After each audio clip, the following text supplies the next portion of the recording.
लोकसभा निवडणुकीप्रमाणेच विधानसभेच्या जागा वाटपाबाबतही भाजपच दादा ठरणार असल्याची चिन्ह आहेत। भाजपने 160 जागांवर दावा केलाय, तर शिवसेना 100 आणि राष्ट्रवादी 80 ते 90 जागांवर ठाम आहे। आता जागा वाटपाबाबत शिंदे अजितदादांचा सन्मान राखला जाणार का, पाहूयात या रिपोर्टमधून। महाराष्ट्र में भाजपा के नेतृत्व में युति की सरकार बनानी है या नहीं बनानी है?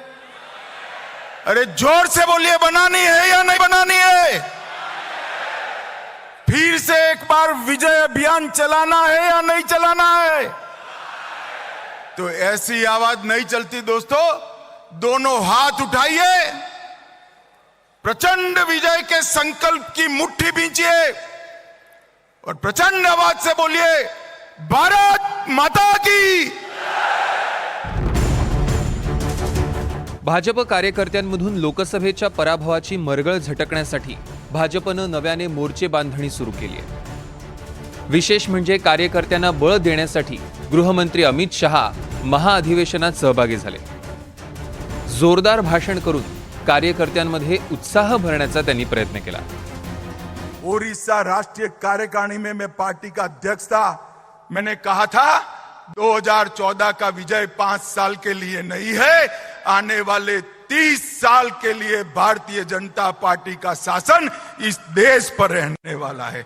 और आज मैं महाराष्ट्र में बाजीराव पेशवा और शिवाजी महाराज और बाल गंगाधर तिलक की नगरी में कहकर जाता हूं, अभी 10 ही साल समाप्त हुआ है, 30 साल के लिए भारतीय जनता पार्टी का इस देश पर शासन करना।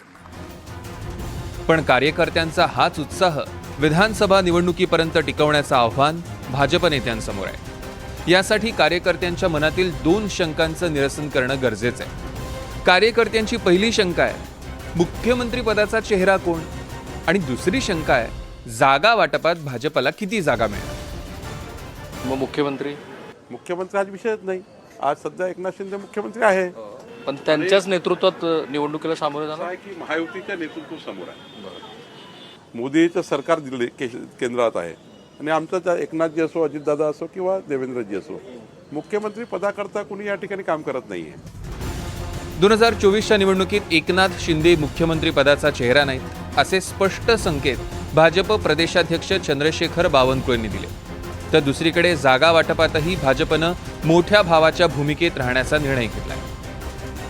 विधानसभा निवडणुकीत भाजप 155 ते 160 जागा, शिवसेना 100 जागा आणि राष्ट्रवादी काँग्रेस 80 ते 90 जागांसाठी आग्रही आहे। भाजपने 160 जागा घेतल्याच तर शिंदे अजितदादांची अवघ्या 60 ते 70 जागांवर बोळवण होण्याची शक्यता दिसते। भाजप आणि शिंदे गटातील आमदारांमध्ये अजित पवारांबाबत नाराजीचा सूर दिसतोय। रामदास कदमांनी लोकसभेच्या पराभवाचं खापर अजित पवारांवर फोडण्याचा प्रयत्न केला होता। RSSच्या मुखपत्रांमधून अजित पवारांना सोबत घेण्यावरून ताशेरे ओढले जात आहेत। या सगळ्या घटनांचे पडसाद विधानसभेच्या जागा वाटपात उमटण्याची चिन्ह आहे। मात्र महायुतीत सर्व काही आलबेल असल्याचं बावनकुळे आणि दीपक केसरकर यांनी म्हटलंय। नाही, मला असं वाटतं आज तरी अजितदादा एनडीएमध्ये आहे, असा कुठलाही निर्णय नाही की ते एनडीएच्या बाहेर आहे। त्यामुळं आज कन्फ्युजन ठेवण्याची गरज नाही, महायुतीबद्दल संभ्रम ठेवण्याची गरज नाही, एनडीएचं संभ्रम ठेवण्याची गरज नाही। कुठलाही असा काही झालं नाही आहे की महायुतीतून अजितदादा बाहेर जातील किंवा त्यांना त्या ठिकाणी बाहेर जायची परिस्थिती निर्माण होईल, असं काहीच झालं नाही आहे। मी सांगितलं की आम्ही 100 जरी जागा, तुम्ही म्हटलं 128 वर तुम्ही 188 वर तयारी करताय, आम्ही 100 जागेवरच तयारी करतो, बरोबर। आणि 100 जागेचे 90 झाले तर तो निर्णय आमच्या मुख्यमंत्र्यांनी घ्यायचा आहे। महायुतीच्या जागा वाटपात अजित पवार गटाची भूमिका कळीचा मुद्दा ठरणार आहे। लोकसभा निवडणुकीला भाजपनं सर्वाधिक 28 जागा लढवल्या, शिंदे गटानेही 15 जागा पदरात पाडून घेतल्या। मात्र अजित पवार गटाला फक्त 4 जागा मिळाल्या होत्या।